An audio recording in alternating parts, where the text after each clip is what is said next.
Varicose వ్యాధితో బాధపడుతున్నారంట. తక్కువ ఖర్చుతో ట్రీట్మెంట్ కావాలి అనుకుంటే ఎవిస్ హాస్పిటల్ని సంప్రదించండి. నమస్తే రమ్మగారు. నమస్తే చేయ. రమ్మగారు, లలిత సహస్రనామాలు ప్రతి ఒక్కరూ చదువుకుంటూ ఉంటారు. గుంపుగా ఒక 10 మంది కూడి చదువుతారు. ఆలయాల్లో వింటూ ఉంటాము. తర్వాత కొన్ని క్లాసెస్ కూడా ఉన్నాయండి. ఎలా చదువుకోవాలి, ఎక్కడ ఒత్తు పెట్టాలి, ఎక్కడ పెట్టకూడదు, చదివే విధానం నేర్పించడం. అది ఆధ్యాత్మికంగా కావచ్చు, నేర్చుకోవాలన్న తపంతో నేర్చుకునే వాళ్ళని కూడా చూస్తూ ఉంటాం. ఎంత నేర్చుకున్నా కూడా కొన్ని సందర్భాల్లో కొన్ని తప్పులు అనేవి కనిపిస్తూ ఉంటాయి. మీకు కూడా క్లాసెస్ ఉన్నట్లున్నాయి కదా రమ్మగారు? ఉన్నాయి. కరెక్ట్ చేస్తారా, లేకపోతే ఏం చేస్తారు మీరు మీ క్లాస్లో? కరెక్ట్ చేస్తాము, సరిగా చెప్తాము. మీరు చదివి వాళ్ళకి వినిపిస్తారా? ఒక శ్లోకం చదివి శ్లోకం యథాతథంగా వాళ్ళతో 2 సార్లు చెప్పించి ఎక్కడెక్కడ తప్పులమ్మా అక్కడ థా రాకూడదు, ధా రావాలి, ధా రాకూడదు, ఫా ఇలా చెప్పాలి. విసర్గ పక్కన పా ఉంటే ఇలా పలకాలి, కా ఉంటే ఇలా పలకాలి, అలా అనకూడదు. ఇది మొత్తాన్ని కలిపి పలకాలి, విరవకూడదు. ఇది మొత్తం ఒకే నామం. ఇలాంటి క్లారిటీ. ఓకే, దాని భావం కూడా మాట్లాడుకుంటారండి? భావాలు సాధారణంగా అంటే పెద్ద క్లాస్గా కాదు కానీ ఇంచుమించుగా కొంత మటుకు చాలా అంతరార్థం ఉందనుకో, దాని బ్రీఫ్గా ఒక వాక్యంలో కొంచెం సులువుగా సౌందర్య వర్ణన అది అనుకో, అమ్మవారిని వర్ణిస్తారు. ఆమె ఇలా ఉంది, ఇలా ఉంది, నామాలు ఉంటాయి కదా కొన్ని, వాటిని బట్టి అమ్మవారిని వర్ణించే నామాలు వాటిలలో అవి అర్థం చెప్పేస్తాం. అలా వెళ్తుంది పాఠం. ఓకే, ప్రతిరోజు ఉంటుందా రమ్మగారు మీరు? వారానికి 2 పాఠాలు చేయం. ఎంతమంది ఉంటారు? ఉన్నారు చాలా మంది. కానీ ఎంత అన్యాయం రమ్మగారు ఇది. మిమ్మల్ని ఎన్ని రోజుల నుంచి అడుగుతున్నాను నేను. మాకు లలిత, అందుకని ఇంత డీటెయిల్గా అడుగుతున్నాను అసలు మీరు ఏం చేస్తున్నారని. లలిత 1 విష్ణు సహస్రనామాలు. అసలు విష్ణు సహస్రనామాలు అయితే నేను అడిగి 2 సార్లు ఎవరైనా అడుగుతారా మిమ్మల్ని? లలిత కూడా రమ్మగారు. ఈసారి మాత్రం నేను ఊరుకునేది లేదు, కెమెరా ముందు అడుగుతున్నాను. డెఫినెట్గా మాకు లలిత మీరు చెప్పాలి. ఒక శ్లోకం చెప్పి దానికి అర్థం దానికి అర్థం కావాలి. అది కావాలి.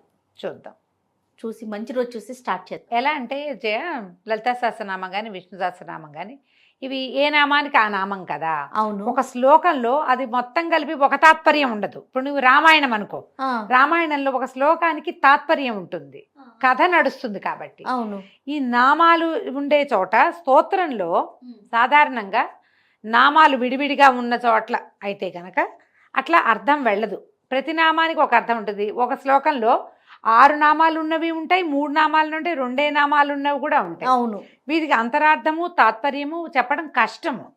ఇప్పుడు ఇండివిజువల్ పాఠం ఇంటర్లింక్ ఉంటాయి, ఇంటర్లింక్ ఉండవంట. ఇంటర్లింక్ ఉంటే చెప్పడం సులువు. రామాయణం, భారతం, భాగవతం శ్లోకం చదివి తాత్పర్యము ప్రతిపదార్థం చెప్పుకోవచ్చు. నామాలతో శ్లోకం ఏర్పడిన ఉన్నాయి కదా, లలితా సహస్రనామం, విష్ణు సహస్రనామం, లక్ష్మీ అష్టోత్తరము, వీటికి అలా అర్థం చెప్పడం కష్టం. ఎక్కడైనా మన ప్రవచనాలు అవి చెప్పేటప్పుడు గురుగారులు అంతా చెప్తారు కానీ నేను నామంగా వెళ్తాను. కానీ పాఠం చెప్పటం వేరు, వీడియో చేయటం వేరు, పరిధి ఉండదు. మనం ఇంత ఫ్రేమ్ ఉండాలి కదా. మనకి 10 నిమిషాలు, 8 నిమిషాలు వీడియో, 14 నిమిషాలు అనుకో, ఆ ఫ్రేమ్లో కుదరదు. మనం ఎలాబరేట్గా చెప్పేటప్పుడు, పాఠం చెప్పేటప్పుడే ఇది కుదురుతుంది. అందుకని దాని జోలికి వెళ్ళదు. ఇప్పుడు సౌందర్యలహరి అనుకో, నువ్వు అడిగినట్టు, సౌందర్యలహరిలో ఒక శ్లోకము ముక్తకాలు, ఏ శ్లోకానికి ఆ శ్లోకం ఉన్నప్పటికీ శ్లోకంగా మొత్తం కలిపి ఒక తాత్పర్యం వస్తుంది. నామాల విషయంలో అది కుదరదు. ఓకే, ఒక పని చేద్దామండి. మీరు పాఠం చెప్తున్నామనే అనుకోండి, దాన్ని మాత్రం మేము రికార్డ్ చేసుకుంటాం ఖచ్చితంగా. నాకైతే లలిత అండ్ విష్ణు సహస్రనామాలు మీ దగ్గర నుంచి కావాలి రమ్మగారు. భగవదేచ్ఛమ్మ, భగవంతుడు ఎప్పుడు అమ్మవారు కరుణిస్తే అప్పుడు. సంస్కృతం చదువుకున్నారు మీరు. మీలాంటి వారి దగ్గర నుంచి వింటే ఒత్తులు, పొల్లులు, తప్పులు లేకుండా ఆ భావం అనేది కరెక్ట్గా, ఆ పదాన్ని కరెక్ట్గా పలకటానికి ఒక అవకాశం ఉంటుందండి. ప్లస్ పర్మనెంట్గా ఉండిపోయేవి కదా రమ్మగారు. ఎవరికైనా ఎప్పటికైనా చూసి విని నేర్చుకోవటానికి ఒక అవకాశం. బుక్స్ కూడా ఇప్పుడు రకరకాలుగా మార్కెట్లో మనకు అందుబాటులో ఉన్నాయి. కొన్నిట్లో తప్పులు ఉంటాయి, ఒప్పులు ఉంటాయి. అది ఎట్లా చూస్ చేసుకోవాలండి? మనకి ఎట్లా తెలుస్తుంది రమ్మగారు? మనం చాలా చోట్ల ఉంటాయి జయ. ప్రతి వాళ్ళు ప్రింట్ చేసి ఇచ్చేస్తారు పుస్తకాలు. ఈ మధ్య పెళ్ళిళ్ళల్లో, ఏదైనా ఫంక్షన్లలో, దేవాలయాల్లో కనపడుతుంటాయి కదా. మనం ప్రింటర్స్ని చూసుకోవచ్చు. శంకర మఠం వాళ్ళు ప్రింట్ చేసినవి జనరల్గా బాగుంటాయి. ఓహో, స్తోత్రమాలిక అవి చేశారు. వాళ్ళ దగ్గర అక్షరాల తప్పులు ఉండవు, దోషాలు లేకుండా ఉంటాయి. అయితే ఇటీవల నేను ఇంకొకరిని కలిశాను. శ్రీరామ్ సమృద్ధి అని ఒక గ్రూపు. వీళ్ళు శ్రీరామ్ సమృద్ధి దాంట్లో మనకి వెబ్సైట్లో కనపడుతుంది క్లియర్గా. వీళ్ళు ఒక పెద్ద పుస్తకం వేశారు జయ. బుక్ పెద్దది. ఓకే, ప్రతి నామము వివరంగా అందులో ఎన్ని అక్షరాలు ఉన్నాయి, అక్షరాలు విడివిడిగా రాసి ఈ నామానికి ఇన్ని అక్షరాలు అని క్లియర్గా రాసి పెట్టారు. ఓకే. బుక్ చాలా బాగుంది, నీకు చూపిస్తాను నేను. ఇదిగోండి. అబ్బా జేజీ ఎంత బాగుంది తల్లి కదా. అయితే ఈ బుక్ చూసినప్పుడు నాకు ఇది నచ్చింది, చాలా బాగుంది. ఎవరైనా మీకు ఆసక్తిగా ఉన్నవాళ్ళు శ్రీరామ్ సమృద్ధి అని మీరు వెబ్సైట్ కనుక వెతికితే ఆన్లైన్ దొరుకుతుంది. వీళ్ళు ఇన్స్టాలో కూడా కనిపిస్తారు. ఎలా రాశారంటే చూద్దాం. ఒక మాదిరిగా చిన్నగా పెద్ద అర్థంగా రాయలేదు, కానీ ఎలా చదవాలో అందరూ జనరల్గా అంటున్న తప్పులు ఎలా అనకూడదు అనే ఒక వివరం కూడా రాశారు. ప్రతిదానికి ఇచ్చారా? ప్రతి శ్లోకానికి. ఇప్పుడు నీకు ఇట్లా చూపిస్తాను చూడు క్లియర్ శ్లోకము కదా, ఇప్పుడు కనిపిస్తుంది. ఈ శ్లోకం రాశారు. భవానీ భావన గమ్య భవారణ్య కుఠారిక భద్రప్రియ భద్రమూర్తిర్భక్త సౌభాగ్యదాయిని. ఈ శ్లోకం దీంట్లో వీళ్ళు రాశారు మొత్తం నామాలు 6. ఈ నామం పఠించేటప్పుడు భద్రమూర్తిర్ భక్త సౌభాగ్యదాయిని అని చదువుకోవాలి. నామం విడదీసి చదువుకోవాలనుకుంటే భద్రమూర్తి భక్త సౌభాగ్యదాయిని అని చదవాలి. ఎలా చదవాలో రాశారు. సూపర్. అలా కాకుండా భద్రమూర్తిర్ భక్త సౌభాగ్యదాయిని అని చేయకూడదు, మూర్తిర్ అనాలి, మూర్తి భక్త అనాలి. ఇలా ఎలా అనాలో రాశారనమాట. ఇందులో భవాని 3 అక్షరాల నామం, భావనాగమ్య 5 అక్షరాల నామం, భవారణ్య కుఠారిక 8 అక్షరాల నామం, భద్రప్రియ 4 అక్షరాల నామం, భద్రమూర్తి 4 అక్షరాలు, భక్త సౌభాగ్యదాయిని 8 అక్షరాలు, భవాని. వీటిని ఎట్లా చదువుకోవాలి మనం? ఒకవేళ కనుక హోమం ఇది చేసుకుంటున్నాం అనుకో, అర్చన చేస్తాం, ఒక్కొక్క నామము చదివి చేస్తాం కదా. సహస్రనామార్చన చేసేటప్పుడు ఒక్కో నామము చదువుతూ పువ్వులు వేస్తారు. అప్పుడు శ్రీ భవాన్యై నమః, శ్రీ భావనాగమ్యాయై నమః, శ్రీ భవారణ్య కుఠారికాయై నమః, శ్రీ భద్రప్రియాయై నమః, శ్రీ భద్రమూర్తియై నమః, తర్వాత శ్రీ భక్త సౌభాగ్యదాయిన్యై నమః. ఎలా నామాన్ని విడిగా చెప్పుకునేటప్పుడు నామానికి విడిగా అర్చన చేస్తే ఎలా చేయాలో కూడా రాశారు. ఇంత క్లారిటీ ఉంది కాబట్టి చాలా బాగుంది. ఈ పుస్తకం పేరు ఇది వివరం చెప్తే ఎవరైనా ఆసక్తి కలిగిన వాళ్ళు తీసుకుంటారని ఇది చెప్పదలుచుకున్నాను నేను.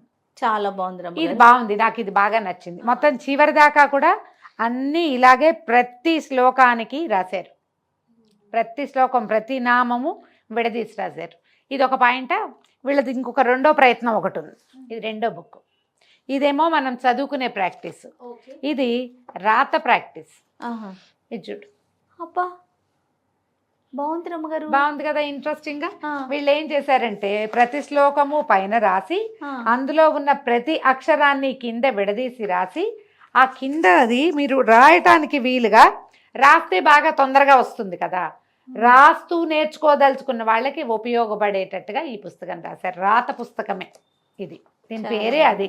ఏం రాశారు? సహస్రనామ లలితా సహస్రనామ లేఖన పుస్తకం శ్రీరామ్ సమృద్ధి. ఇది వీళ్ళ పేరు. మీరు ఇది ఆన్లైన్లో ఈ పేరు కొడితే వచ్చేస్తుంది. ఈ 2 పుస్తకాలు బాగున్నాయి. మీకు రాతొద్దనుకుంటే చదువుకోవడానికి కొనుక్కోవచ్చు చక్కగా.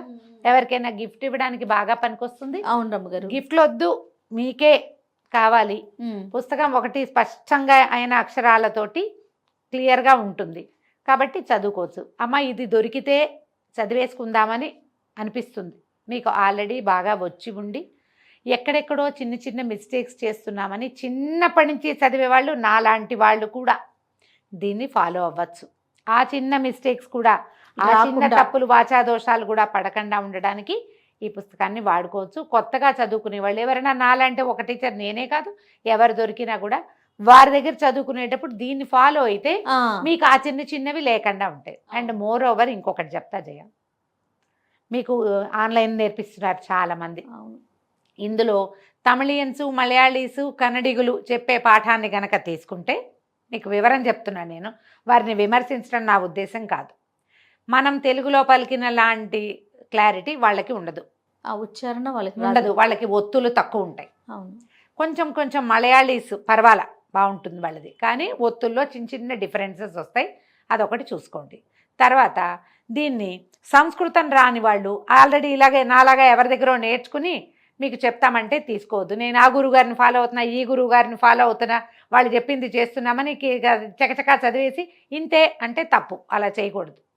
నేను ఒక వీడియో చూశాను జయ, రక్తోత్పలం బిభ్రతి, అమ్మవారు రక్తోత్పలాన్ని పట్టుకుంటుంది. రక్తోత్పలం అంటే ఎర్రని కలువ పువ్వు, ఉమ్, నీలోత్పలం ఉంది కదా, అవును అలాగే అలానే రక్తోత్పలం, రక్త తల్పం అని చదువుతున్నారు వాళ్ళు. అబ్బా రక్త తల్పం అంటే ఏంటి? ఎర్రని మంచు. పక్క.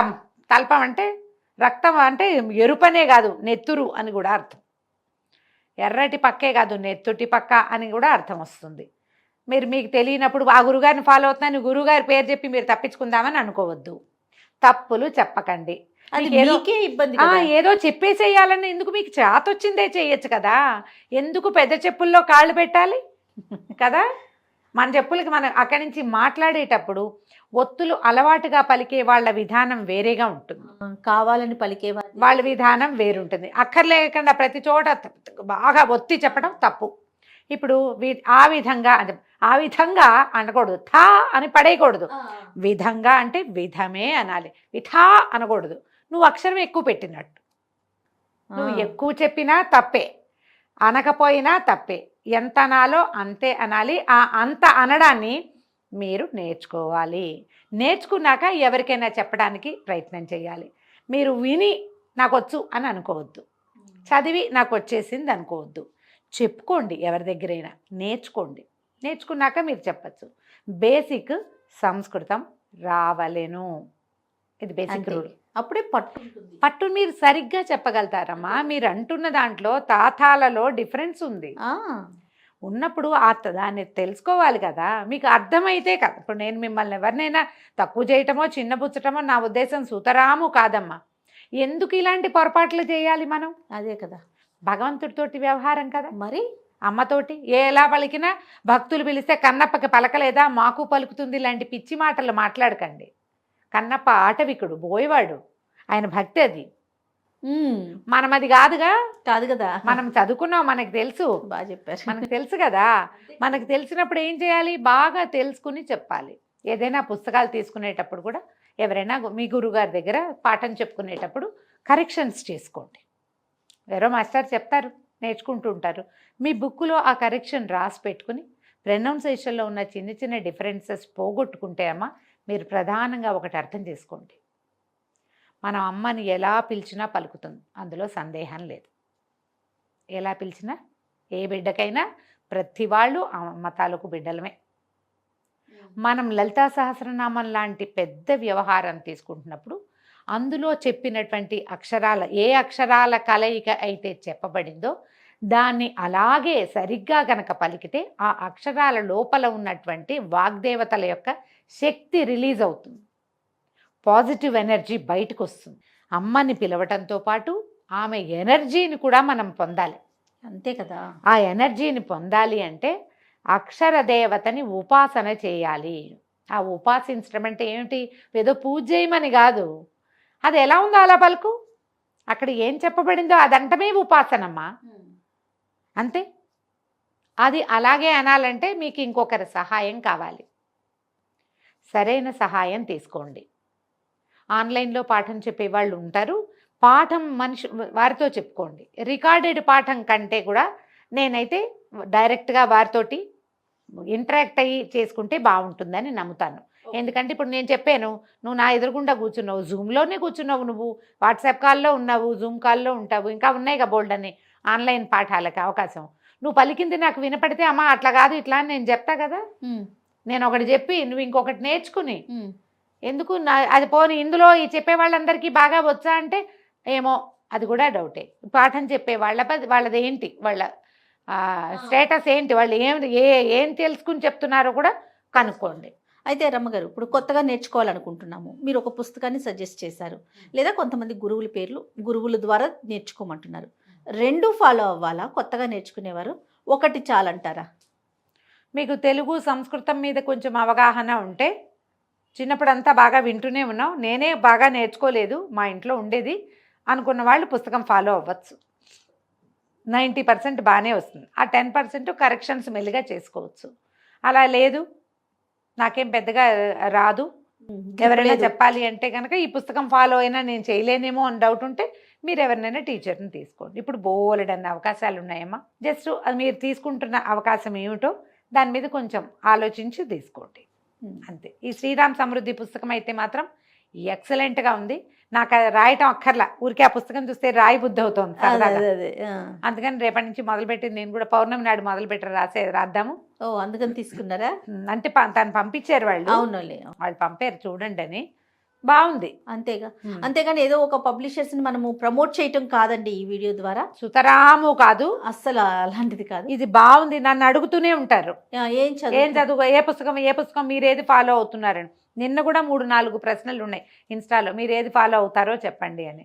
ముఖతహా చెప్తే అందరికీ ఉపయోగపడుతుందమ్మా, వారిని ప్రమోట్ చేసే ఉద్దేశం కాదు, మీకు ఉపయోగపడితే ఉద్దేశంతో చెప్తున్నాను.